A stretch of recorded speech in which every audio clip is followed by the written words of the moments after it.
It was only a matter of time before 50 Cent jumped in. And when he did, he came in hard. No filter, no mercy, just pure trolling. Right after Cassie's disturbing claims about wild hotel scenes, baby oil, wigs, masks, and being secretly recorded, he struck. Is very detailed information about what she says Sean Combs was having her participate in. And these are those freak-offs and how he would be providing her with drugs, suggesting that she take the drugs. And then she said she wanted to take the drugs for every single freak-off in order to disassociate with what was taking place. She said on the stand that she hated participating in these freak-offs. So this morning, what we've been seeing so far is this playing of the freak-off. So we cannot see this, but the jurors have a privacy screen on their monitor, so they're able to see some videos as well as some still images that the government has focused on in regard to these freak-offs. For the testimony, because we do not have cameras inside a federal courtroom, we're bringing it to you and giving you some quotes from what's said inside while Cassie has been on the stand.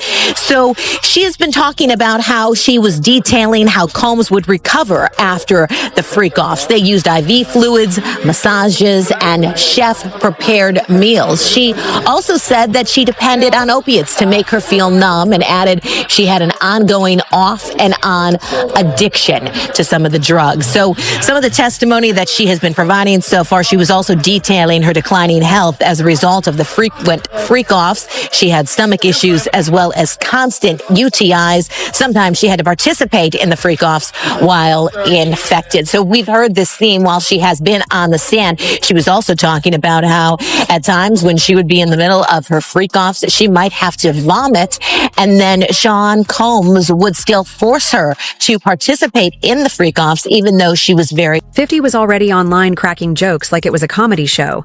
He called Diddy fruit pop, mocked his hotel setups, and said the trial was better entertainment than anything on Netflix. He even posted texts and clown emojis, asking if Jay-Z still wanted to hang out with his buddy. So as you know, the Diddy trial started today, and Cassie hit the stage, and 50 Cent could not control himself.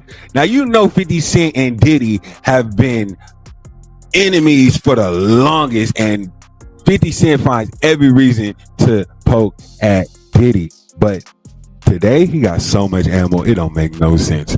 So, 50 Cent just posted a picture of Sean Diddy Combs jewelry selection. It's a bunch of hymns. And he wrote the caption, "I'm not sure if this is fair, but don't worry, be happy." He's a fool. 50, you out of control for that. Then he goes on and posts this picture. "Your Honor, this theory of Cassie kicking Diddy's ass, I'm not buying it." Yo, he's AIing pictures of himself in the court. That's crazy. He also decided to hit him with this. Yo, this guy's out of control. Diddy said in your mouth, shaking my head. Yo, Diddy. Then he gonna post this. "Down on your luck? Not feeling good today? Well, look at the bright side. You could be Diddy. Chin up." So 50 Cent he has unlimited ammunition now, especially considering the fact that this trial might go on for who knows. But here's the reality. This trial is serious beneath all the jokes. Cassie spoke about being recorded, degraded, and taken advantage of. And 50 Cent isn't just clowning Diddy. He's calling out the whole industry. The silence, the fake friendships, the fake love.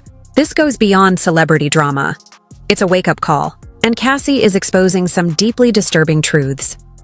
The idea on the defense side is to say that Cassie Ventura was not coerced into these sexual encounters with male prostitutes under threat of violence or humiliation, the way prosecutors described, but was a willing, even eager participant in the swingers lifestyle that they say Sean Combs led. Aaron, there was also some pretty surprising testimony today about Combs's drug use, allegations that he was addicted to opiates and at one point overdosed. What did we learn?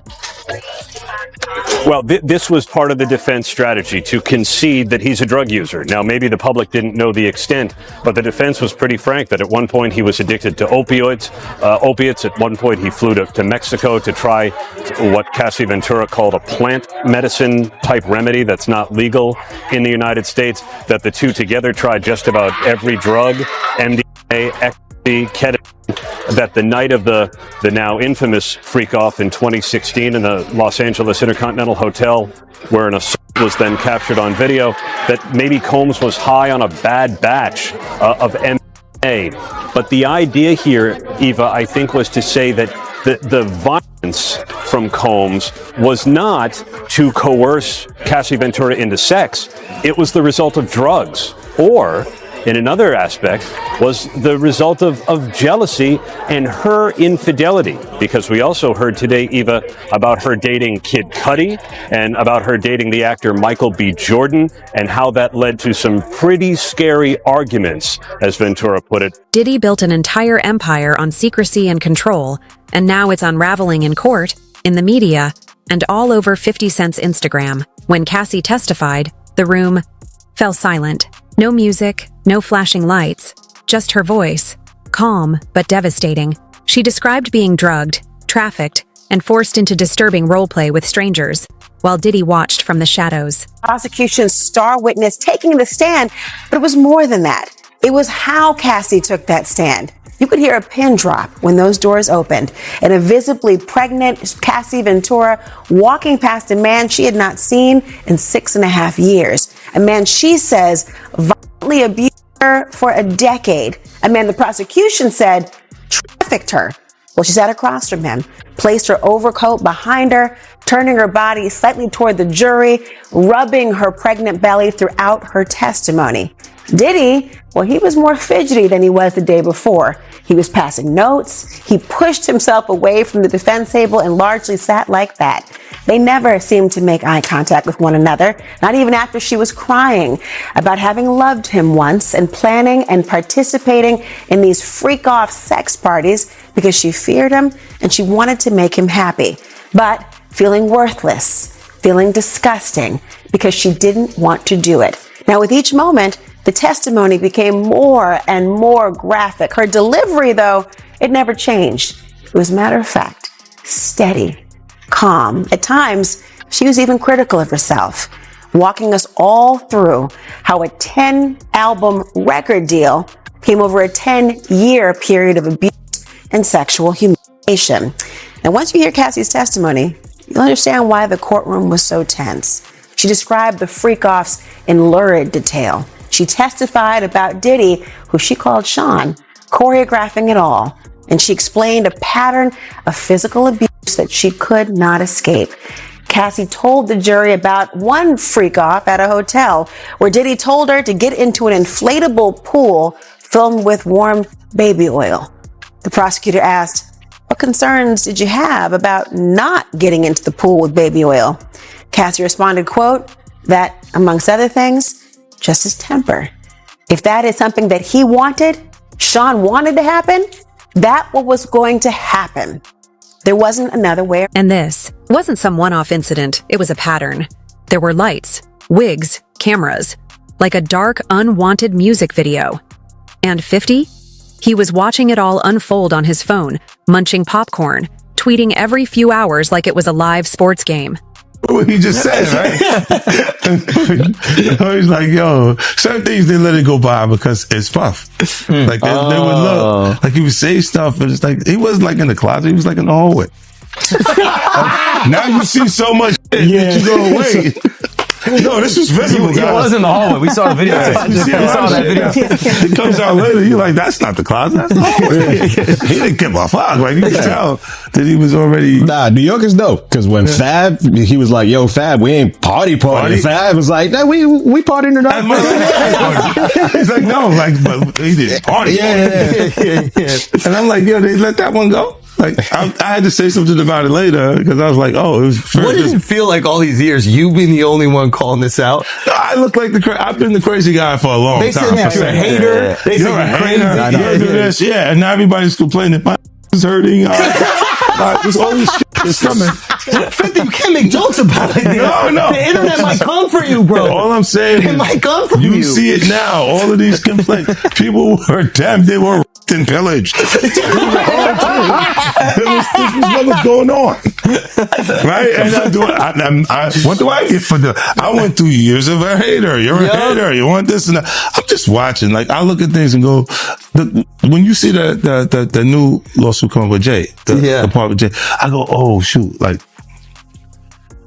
then I think about it, I go, that had to be there. So when I was saying that he was missing, he just wasn't actively being out there because they was dealing with that. Wait, do you think there's truth to the Jay thing? There's no way. Like that, look, like if you say, I have this thing where I'm conflicted when it takes you 20 years to remember something happened to you. But 50 wasn't just cracking jokes. He started calling others out too. He questioned why Jay-Z was still sticking by Diddy, then fired at other silent celebrities. Y'all knew what was happening, he posted. Y'all just didn't care until the receipts came out. Rumors have even linked Jay-Z to some of Diddy's alleged actions. The judge has ruled the woman alleging she was raped by Jay-Z and Sean Diddy Combs can remain anonymous. The woman says both men raped her at a party when she was 13 years old.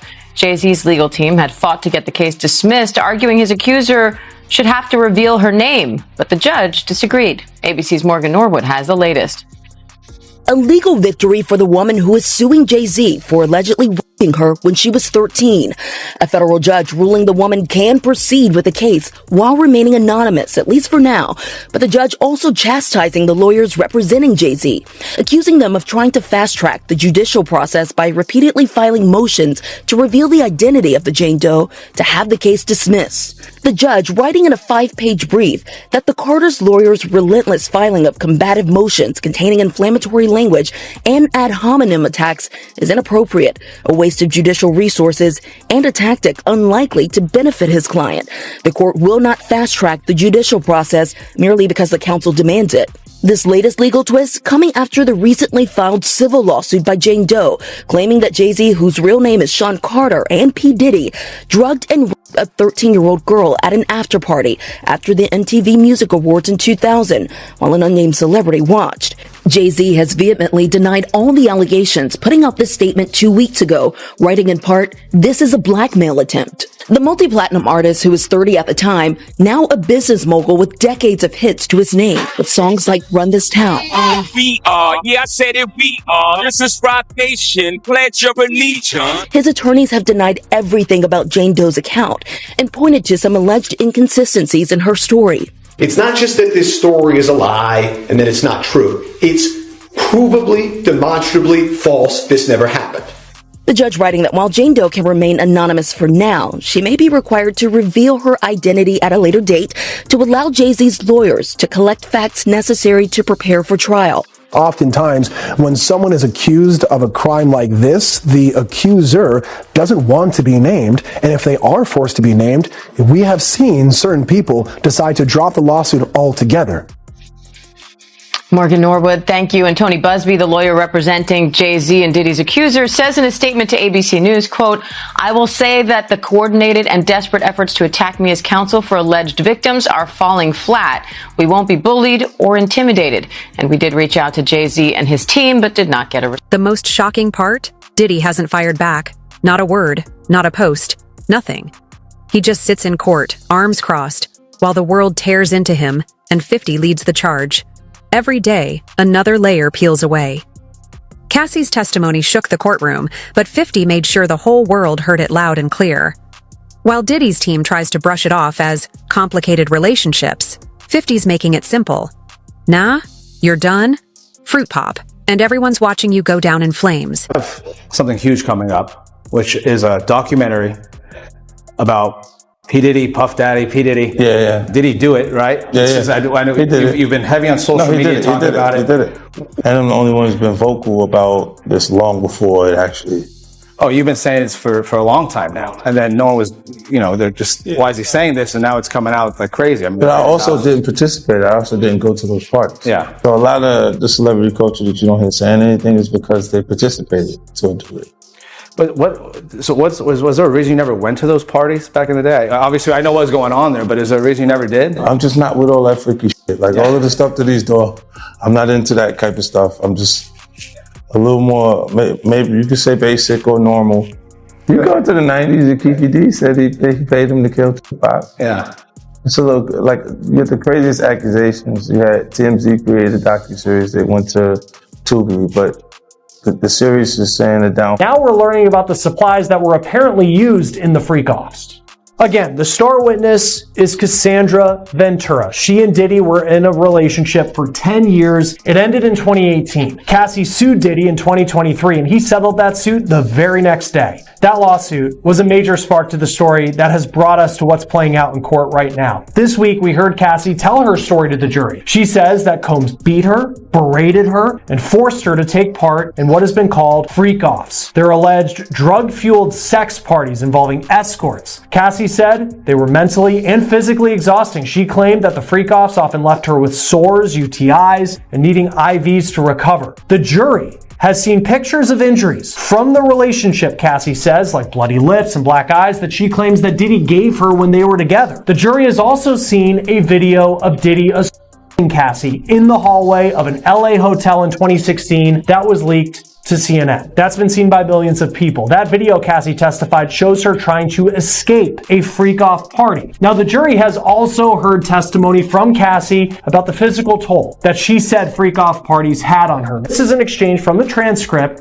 When she was speaking with the prosecution, she said, quote, "Occasionally, I would get sores on my tongue from the freak-offs, the taking drugs, substances, and just friction in my mouth." She says that friction wasn't just from oral sex, but also from having her mouth on things covered with oil and other lubricants. The jury, we know, has seen an image from the freak-offs, but we don't know what that image really looks like. Our reporter, who has been in the courtroom every day, says it was only shown to jurors. It was not shown to those who have been sitting in the gallery.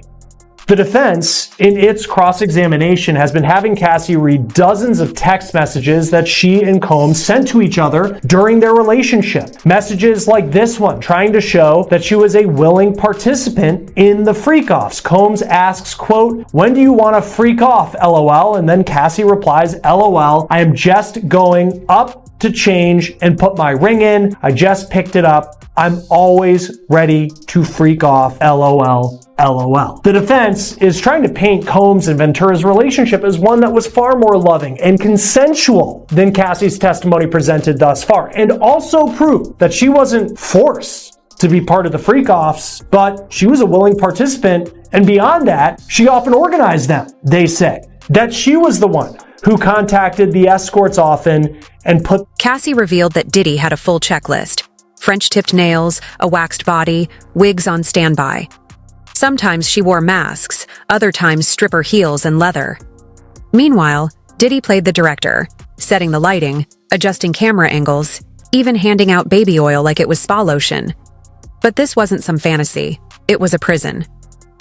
Yeah, and that's, of course, makes things much more complicated because usually you try to, in the best case circumstances, you want to keep your personal life and your professional life separate. But here's an instance where it's one and the same.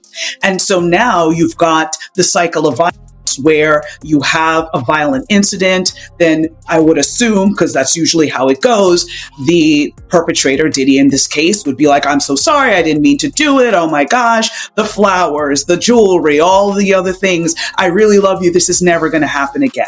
And of course, the survivor, because they are in love with the person, continues in the relationship. And then there's a period of peace. It could be months, it could be weeks, it could be a day. It all varies based on the relationship. And again, over time, that cycle gets tighter and tighter, where more violent events start to happen in a shorter amount of time versus maybe in the beginning of the relationship where there might be a violent incident and then the next one hypothetically could be a month later.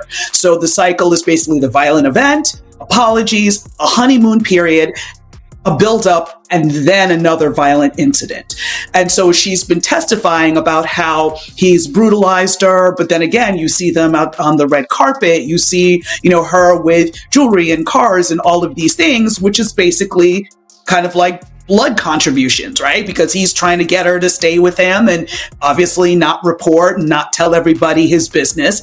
And again, a lot of this we saw in terms of the lawsuit, how quickly he settled, because he knew what was all going to come out. And he knew once the public started to hear about this was going to be very destructive for him. And of course, the law enforcement investigation really took it over the top. So I think this is going to be very much centered on the battered person's experience and having those experts really explain to the layperson how these types of seemingly around Diddy. I don't know.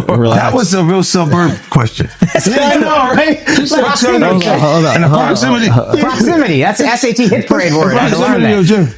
Do you think he knew all of the shit that was going on? Then I was like I don't want to incriminate myself. I know, but the way he said it, like I said, no matter how you answer that shit, you snitching. Yeah, exactly.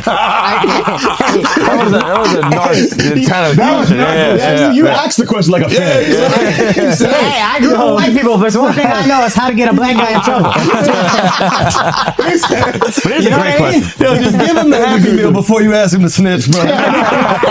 You're not worried that if you throw little and you don't throw out allegations, but like you kind of poke fun at them. You just ask questions. You're not worried that it comes back your way.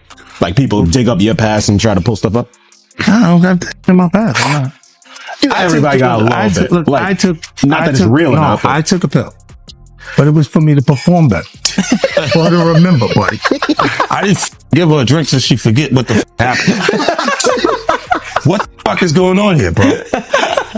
Yes, I took two drugs. I gave me the fucking drug to perform.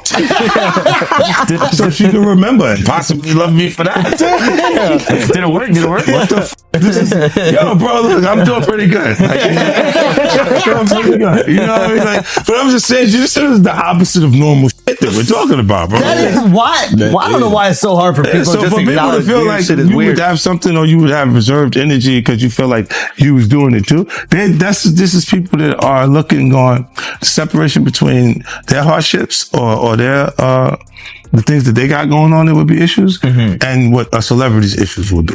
Wait, what is that? They think all celebrities are doing the same thing. Yeah. Right. And when you see, if I wasn't saying anything, guess what?